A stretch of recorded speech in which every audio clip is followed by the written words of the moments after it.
Bom, pessoal, controle conjugado em máquinas rotativas, que é a unidade 2. Hoje nós vamos falar sobre a seção 2.3, controle de velocidade conjugada nas máquinas síncronas. Nós já vimos sobre o controle de velocidade conjugada das máquinas de indução e também das máquinas de corrente contínua. E hoje nós vamos ver um pouco sobre as máquinas síncronas. Então, a máquina síncrona, como a máquina de indução, tem sua velocidade definida pela velocidade do campo magnético girante, de forma que o ajuste da frequência é essencial para o controle de velocidade conjugada. Um dos principais desafios no controle da velocidade está relacionado às características de saturação da máquina, que é um ponto que tem que ser analisado, né, que altera a performance de uma máquina. O controle da velocidade do motor síncrono é feito normalmente de duas maneiras. Então, uma forma é autocontrolada através do controle de malha fechada, que é muito chamado de controle vetorial, quando você utiliza um sensor ali para te dar um posicionamento e com isso você tem um controle maior dessa máquina. Outra forma, e a mais usual, é a de alteração da frequência da rede elétrica por meio da utilização de inversor de frequência. Então, no controle aí chamado controle escalar. Existe uma relação que pode ser obtida diretamente através da lei de Faraday em máquinas CA, rotativas. Essa relação leva em conta a componente de um entreferro da tensão de armadura de uma máquina CA, sendo ela proporcional à densidade de fluxo de pico e à frequência elétrica, que são Fn e Bn. Nessa equação, as quedas de tensão na resistência de armadura e na reatância de dispersão, elas são desprezadas. Então, o VAI, que é a tensão de armadura, ele vai ser a frequência ali de trabalho dividida sobre a frequência nominal, vezes a densidade de fluxo de pico, dividido pela densidade nominal, vezes a tensão nominal. Em uma situação em que a frequência da tensão de armadura é variada, mantendo-se a tensão em um mesmo valor, então nós vamos fazer VA igual a VN. A equação ela pode ser reescrita. Então, nós podemos utilizar essa equação de várias formas. Nós temos, então, que a tensão de pico é igual a frequência nominal sobre a frequência de trabalho, vezes a densidade de fluxo nominal. Então, quando nós vemos essa fórmula aí, a gente vê que a densidade de fluxo varia de forma inversamente proporcional à frequência de operação. Não é isso? É o que nós estamos vendo aqui nessa equação. Significa que ao variar a frequência de maneira a diminuí-la, a densidade de fluxo de pico, ela aumenta. Então, a gente diminuindo a frequência aqui, a densidade de fluxo de pico, ela vai aumentar. Considerando máquinas que operam próximo da saturação em frequência nominal, então, na frequência nominal, normalmente as máquinas operam ali na saturação aceitável. Esse fato se torna um problema. Isso porque aumentar a densidade de fluxo por decorrência da diminuição da frequência de operação chega a um ponto em que a máquina opera saturada. E a operação nessas condições aumenta de forma significativa as perdas no núcleo e as correntes necessárias para manter a máquina operando. Então, isso sobrecarrega o motor, podendo levar a danos irreversíveis. Então, tem que se trabalhar aqui com esses valores de maneira a não atingir esses danos irreversíveis aí na máquina.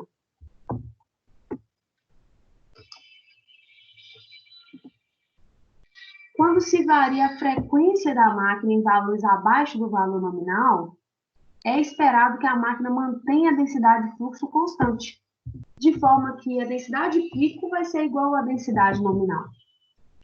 A equação anterior pode ser reescrita, então, dessa forma, que é a mais usual aqui, olha, VA sobre FE, que é igual a VN sobre FN. Então, nós temos a tensão de armadura dividido pela frequência ali de operação, e a tensão nominal dividido pela frequência nominal. Com isso aqui, a gente consegue atingir valores aí de VF, essa relação VF. Se considerarmos a equação que relaciona o torque e a potência magnética em uma máquina síncrona, então a gente tem torque vezes velocidade do motor, vai ser a tensão terminal vezes a tensão gerada, dividido por reatância síncrona, vezes seno do ângulo de carga. Então, essa equação aí se torna uma equação para o motor com frequência variável.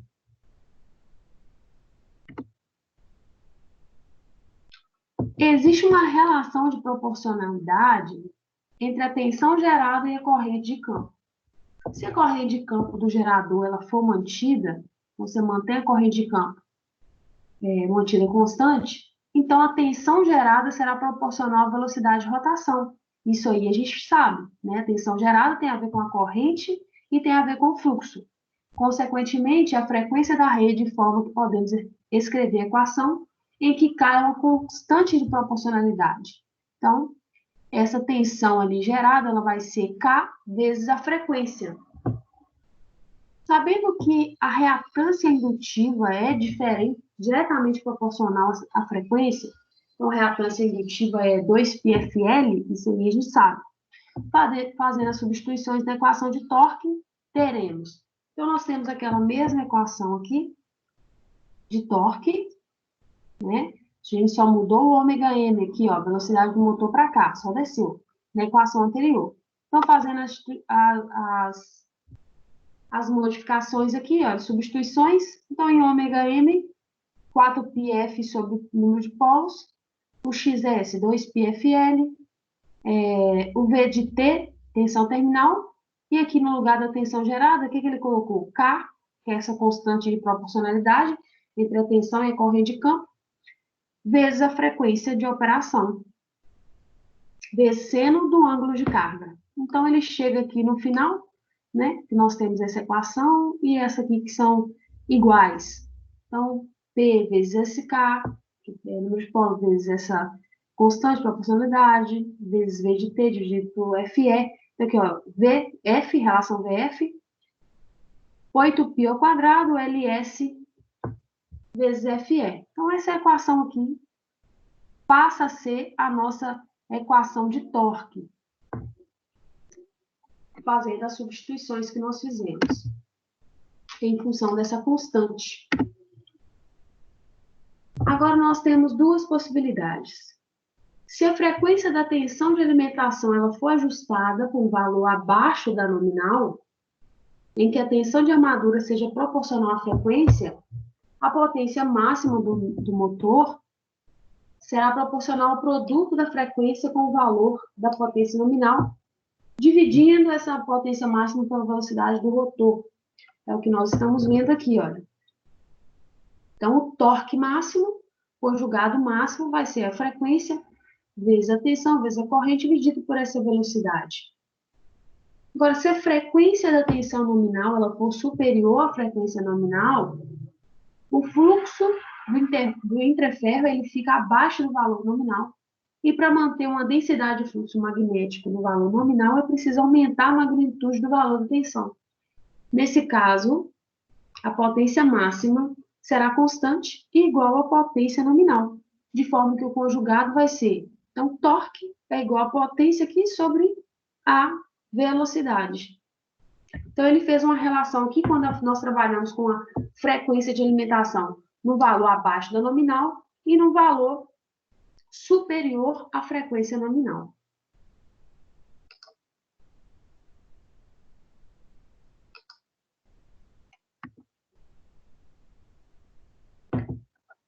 A figura abaixo mostra o comportamento da potência e do conjugado máximo versus a velocidade. Para um motor síncrono com frequência variável, em que se pode verificar esse comportamento nas velocidades zero até velocidade nominal de operação, correspondendo ao regime de conjugado constante. Então, nós vamos ver aqui, nesse gráfico, o regime de operação do motor síncrono, né, para regime de velocidade variável. Então, nós temos aqui de zero até a nominal, e da nominal até uma velocidade aí, máxima, né, uma velocidade requerida. Aí. Então, qual é o comportamento desse motor? Da velocidade zero, de zero até a velocidade nominal, a potência ela tem uma linearidade, né? E depois ela se torna constante. Então, há um incremento ali da potência juntamente com a velocidade. Há um incremento.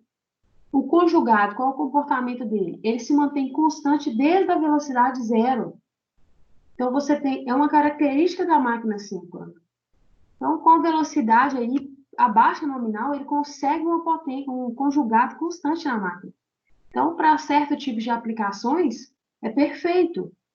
Só que o que acontece? Quando ele chega aqui no torque máximo, né, embora ele seja constante, quando ele chega aqui na velocidade nominal, o que acontece? Se você aumentar a velocidade do motor, o que vai acontecer com o torque? Ele vai cair, né? A potência ela se mantém constante, porém, é, o conjugado, há uma queda no conjugado na máquina. Então, você consegue atingir velocidade, mas você não tem aí o torque, se você precisar. Então, tem que se avaliar a aplicação disso, porque a gente mexe também com a saturação da máquina nesse quadro aqui, nesse regime aqui, nessa segunda etapa aqui de velocidade.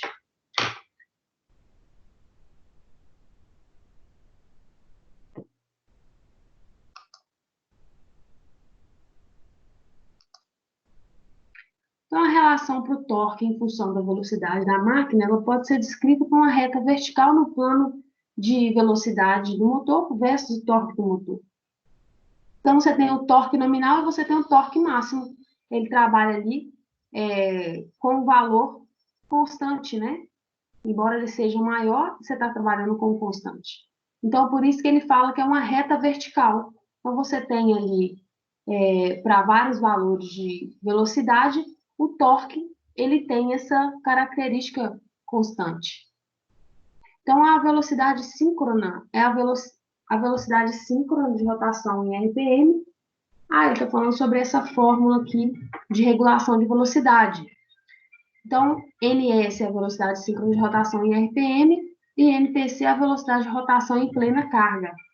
A regulação da velocidade mede a capacidade do motor de manter constante a velocidade no eixo quando a carga varia. Então, você tem variações de carga e o quanto que ele mantém constante essa velocidade. Então, a regulação de velocidade da máquina síncrona, ela é igual a zero, diferentemente de uma máquina assíncrona. Então, você não precisa fazer regulação de velocidade. Percebe-se que a velocidade de regime permanente do motor, ela é constante. A velocidade em regime permanente, desde a situação a vazio até o conjugado máximo que o motor pode fornecer. O conjugado máximo ocorre quando a tensão dos terminais da armadura e a tensão gerada, elas têm um ângulo aí de 90 graus, são fasorialmente perpendiculares entre si. Existem muitas formas de se implementar um controle direto de conjugado, que também é chamado de o controle vetorial, sendo uma delas o uso de controle vetorial ou controle de campo orientado. Esse tipo de controle trabalha com as grandezas do estator decompostas em componentes que giram em sincronismo com o rotor. Ou seja, elas são decompostas nas componentes de eixo direto e eixo de quadratura na sequência zero, denominadas DQ0. Então, nós vimos aí, na seção, acho que 1.3, sobre as componentes de eixo direto e de eixo de quadratura. Então, quando a gente vê um rotor de uma máquina, né, nós temos ali o eixo direto e o eixo de quadratura, um situado nas regiões das sapatas polares e outra situado na região interpolar. Como nós já vimos, dei uma relembrada aí no motor de polos salientes, vocês conseguem visualizar isso sobre a zona interpolar, eixo Q, e a zona dos polos ali, o eixo D, eixo direto. Então, aplicando a decomposição As equações para os fluxos e as correntes da máquina são representadas conforme as equações. Então, o fluxo direto vai ser a indutância de eixo direto vezes a corrente direto, mais a indutância aí do campo vezes a corrente campo. O fluxo de quadratura vai ser a indutância de quadratura vezes a corrente de quadratura. A indutância do campo aí vai ser 3 sobre 2 vezes LA vezes a corrente de direto mais a corrente de campo vezes a indutância de campo. As equações de transformada da tensão da máquina resultarão em uma dependência das derivadas dos fluxos. Então, nós não vimos aí, mas acredito que vocês devem estudar em algum momento sobre a matriz de Park-Clark, que trabalha com essas transformadas, que faz essa decomposição, né? Trabalha com a máquina decomposta, e depois ele transforma isso em uma corrente ABC. Então, entretanto, estamos considerando operações com tensões equilibradas de forma que as componentes de sequência zero, elas são nulas, e as ondas de força magnetomotriz giram em sincronismo com o rotor, levando as derivadas do fluxo no valor nulo. Considerando ainda que a resistência de armadura é baixa e ela pode ser desprezada, então as tensões elas podem ser reescritas nas equações. Isso para controle vetorial. Então, a tensão de eixo direto, de quadratura e de campo. Então, nós temos a velocidade vezes o fluxo de eixo direto, a velocidade vezes o fluxo de eixo de quadratura, a resistência vezes a corrente de campo. Para máquinas de polos lisos, nós temos que essa indutância vai ser igual de eixo direto, ela vai ser igual à indutância de eixo de quadratura, que é igual a LS, a indutância síncrona. Então, para máquinas de polos lisos, quando a gente faz essa análise de eixo direto de quadratura, a gente trabalha mais com as máquinas de polos salientes, que é onde você vê as zonas polares e as zonas interpolares. Então, para a máquina de polos lisos, as indutâncias são iguais, de forma que é possível reescrever a equação de torque da seguinte forma, e ele reescreve aí, ó, 3 sobre 2, número de polos sobre 2 vezes a indutância, vezes a corrente de campo, vezes a corrente de quadratura. Então, o torque está em função dessa corrente de campo e a corrente de quadratura. Um texto antes da gente ver um gráfico. Desculpa. Uma vez que o conjugado é função do produto nas correntes de campo e quadratura, a especificação apenas do valor do conjugado não é suficiente para determinar as variáveis.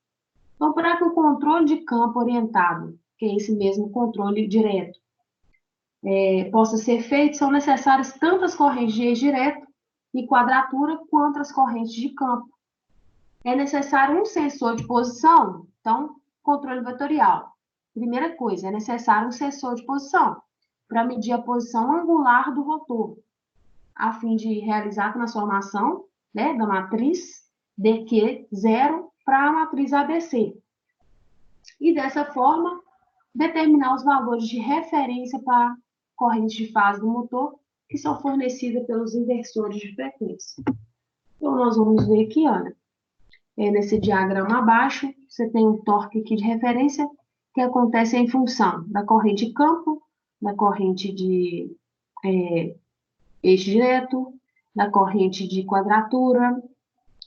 Você tem essa matriz de transformação em corrente ABC. Você tem um inversor aqui para a corrente trifásica, né, que faz a alimentação do motor em corrente ABC do motor. Você tem aqui o sensor de posição, que te dá uma referência do ângulo, e você tem aqui a referência da velocidade do motor. Você precisa de um controlador auxiliar. E aqui é o enrolamento de campo com a corrente de campo, a fonte de alimentação externa. Com isso, você tem uma malha fechada, controle por malha fechada. Então, esse aqui é um diagrama de bloco simplificado de como acontece o controle de conjugado na máquina síncrona para malha fechada. Então, para ver se eu não perdi nada, no diagrama abaixo, o controlador de conjugado utiliza o valor de referência do conjugado, né? Através dos valores de referência, ele tem um valor também de referência conjugado, e a corrente de campo de referência para calcular o valor das correntes de referência do eixo de quadratura. Então, a corrente de quadratura, ela pode ser calculada e ela pode ser um valor de referência. Então, vai ser 4 vezes o torque, 3 vezes o número de polo, vezes a indutância, vezes a corrente de campo, te dá o valor da corrente de quadratura. Ok? Então, nós vamos ver aqui uma situação problema. Uma equipe de engenheiros deseja implementar um sistema de controle em malha fechada em um motor síncrono e decidiu utilizar o controle direto de conjugado. Então, o controle direto foi o último que nós vimos. Esse motor ele tem tensão de 220 volts, 60 Hz, 6 polos e opera com corrente de campo de 3,7 amperes. Sabe-se que em circuito aberto a tensão nominal é induzida com uma corrente de campo de 2,8 amperes. Em determinado momento, a equipe carregou o motor com conjugado nominal em velocidade nominal. A equipe decidiu verificar se, ao fixar a corrente de eixo direto em zero, então, o que eles tomaram como referência? Fixar a corrente de eixo direto em zero. Então, se seria possível realizar o controle apenas das demais variáveis. Então, ele fixou a de eixo direto em zero e estava querendo fazer o controle apenas das outras variáveis. Para isso, é necessário calcular os valores de corrente de armadura e tensão terminal, tecendo as devidas conclusões, como você realizaria essa tarefa. Então, nós vamos ver aqui como que a gente vai realizar essa tarefa.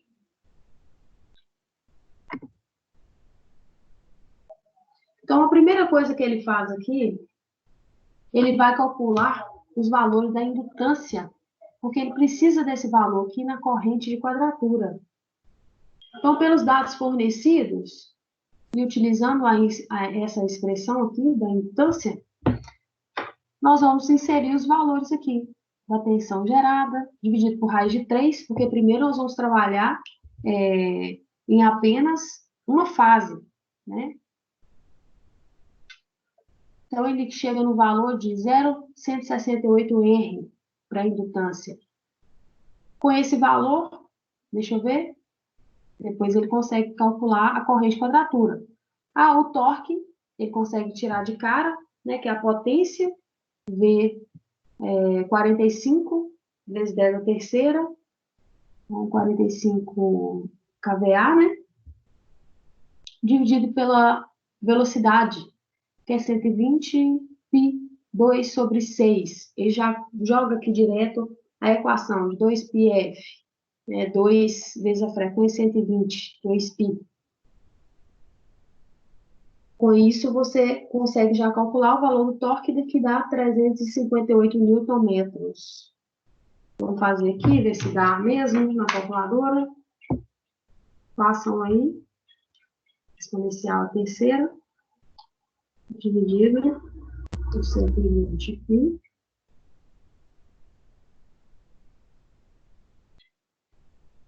Vezes 2. Então, chegamos no valor de 358,09, o valor está correto, o valor do torque é esse mesmo. Então, a corrente de quadratura.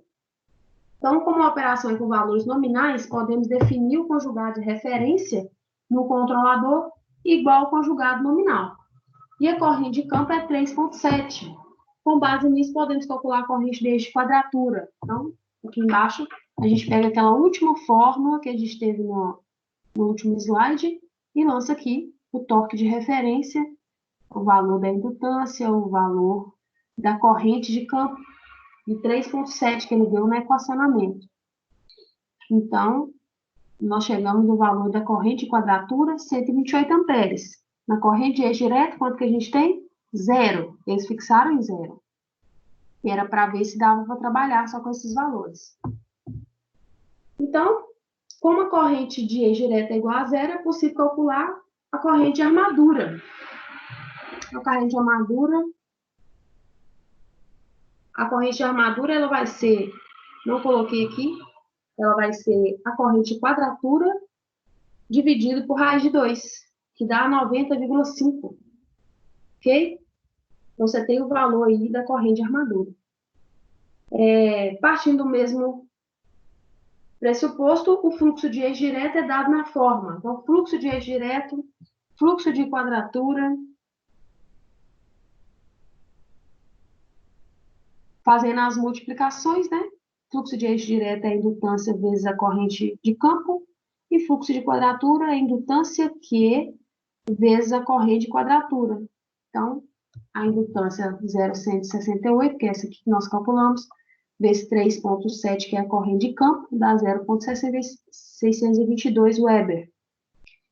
Então, a indutância de quadratura vezes 128, vezes 128, que é a corrente de quadratura, que é igual à indutância síncrona, ele deu no exercício, né? Ele vai ser igual a 0,307 Weber. Então, a tensão, ela vai ser a raiz de VQ ao quadrado mais VD ao quadrado, de quadratura, de direto, dividido por 2, que é igual à velocidade vezes a raiz do fluxo de eixo direto ao quadrado mais o fluxo de eixo de quadratura ao quadrado dividido por 2.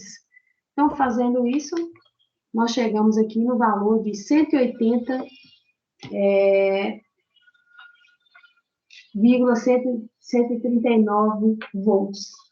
Então, esse valor de tensão de armadura, ele corresponde a um valor de fase. Então, a gente vai multiplicar por raiz de 3, que vai dar aí próximo de 315, o que significa um valor muito acima do nominal. Sendo assim, a realização de controle, mantendo a corrente eixo direto igual a zero, pode danificar o isolamento do motor. Ainda é provável que esse controle seja ineficiente devido à saturação da máquina. Esse texto está lá no livro. Como conclusão, deve-se obter outros valores para a corrente de eixo direto, quadratura e campo com finalidade de controle direto e conjugado. Então, ele tentou aplicar esses valores aí de referência, fazendo o eixo direto igual a zero, mas esse valor de tensão ele ficou muito acima do valor nominal, que é 220, ok? E é isso, gente, sobre essa matéria. Nós vamos ver mais alguns exercícios propostos pelo livro. Existe uma complexidade no controle de velocidade da máquina síncrona quando se trata de alterar a estrutura da máquina, ou seja, o número de polos. Isso é verdade, nós vimos aí na máquina, na última sessão, que máquinas que são possíveis de trabalhar com o número de polos, alterar o número de polos para fazer o controle. Então, para a máquina síncrona, é muito complicado. Essa alteração é não trivial e permite apenas um número limitado de velocidade, aí 2:1. Se parte construtiva do motor não pode ser modificada no decorrer da operação da máquina, a alteração da velocidade do motor síncrono é feita normalmente de duas maneiras possíveis. Quais seriam essas maneiras? Tempo.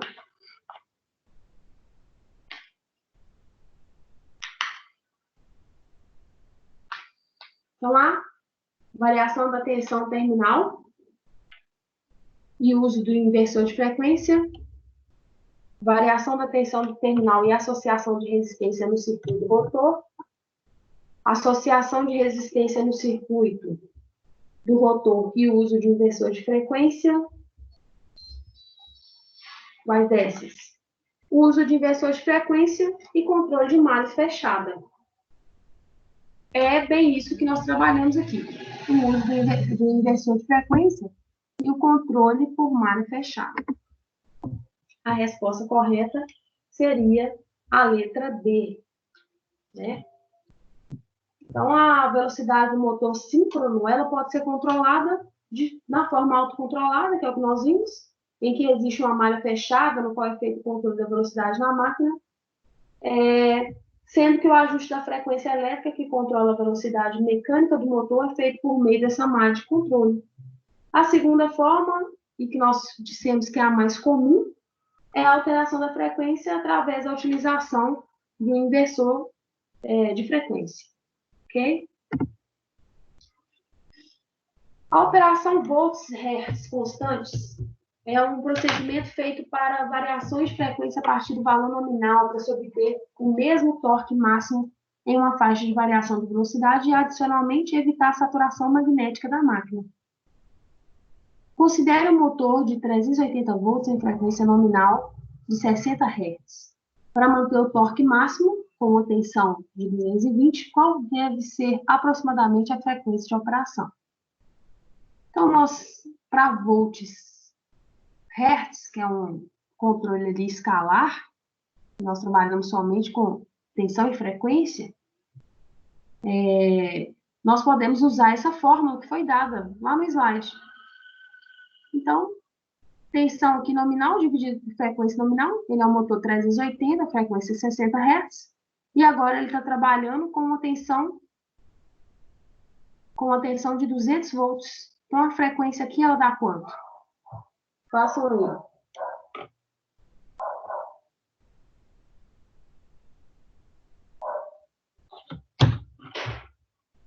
Então, eu fiz isso daí, essa conta não deu a resposta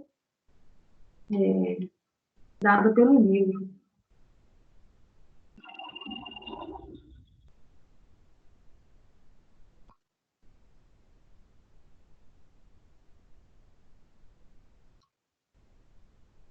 Então, deu 31,57, e a resposta mais próxima seria a letra A. Ok? Então, a frequência de operação deveria ser aí de 43 Hz, não de 30 e poucos Hz, ok? Para qualquer tipo de motor elétrico, existe um fator importante para o estudo da máquina, que é a curva característica de conjugado por velocidade mecânica de rotação. Considere as afirmativas do seguinte: o motor síncrono apresenta uma característica de conjugado diferente de uma máquina de indução assíncrona. Isso aí é uma verdade ou não?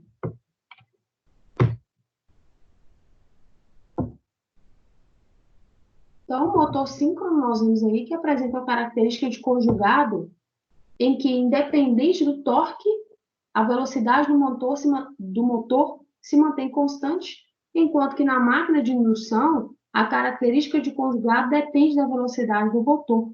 Nós vimos também, no estudo de máquinas de indução, aquela curva característica de torque versus velocidade do motor de indução. Então, é verdade, o motor síncrono apresenta uma característica conjugada diferente da máquina de indução. A regulação de velocidade do motor de indução é igual a zero. Então, isso aí já não é uma verdade. A regulação de velocidade do motor de indução, ele não é igual a zero, principalmente por ser um motor assíncrono. Então, a regulação de velocidade do motor síncrono, ela é igual a zero, como nós vimos, independentemente do torque desenvolvido pela máquina. Então, a 3 também, falando que a regulação de velocidade do motor síncrono depende do valor do torque, do valor da velocidade do motor, também é uma afirmativa falsa, né? Então, a única resposta seria a letra A, dizendo que apenas a afirmativa 1 sobre as características de conjugado e velocidade da máquina, elas realmente são diferentes. Ok, gente? Então, essa aula sobre o controle de máquina síncrona é só isso, né? Eu sugeri a vocês, e postei no AVA, um trabalho para que vocês fizessem um resumo de toda a unidade das sessões 1.2, 1.1, 1.2, 1.3, 2.1, 2.2 e 2.3. Né? Por ser uma prova feita aí online, fica mais fácil para a gente trabalhar nessa prova que virá na próxima semana. Acredito que a de vocês seja vamos ver aqui, de vocês seja no dia 22. Então, o que nós vamos trabalhar aí? Né? Eu já fiz a prova de vocês, e eu estou pensando em trabalhar mais nos conceitos, né? Então, nós vamos trabalhar um pouco menos na parte de cálculos, por ser mais difícil de fazer isso online, né? Então, vai ter gente que vai ter mais dificuldade, pode ter que ter problemas na rede, em tirar foto, em escanear e tudo. Então, para isso, nós vamos trabalhar mais conceitos, e por isso eu pedi para vocês fazerem esse resumo e postarem como trabalho avaliativo da unidade, ok? Espero que dê tudo certo, que a gente consiga finalizar bem essa etapa. Então, conto com vocês. Qualquer dúvida, podem me mandar mensagem pelo Aba. Valeu, até mais.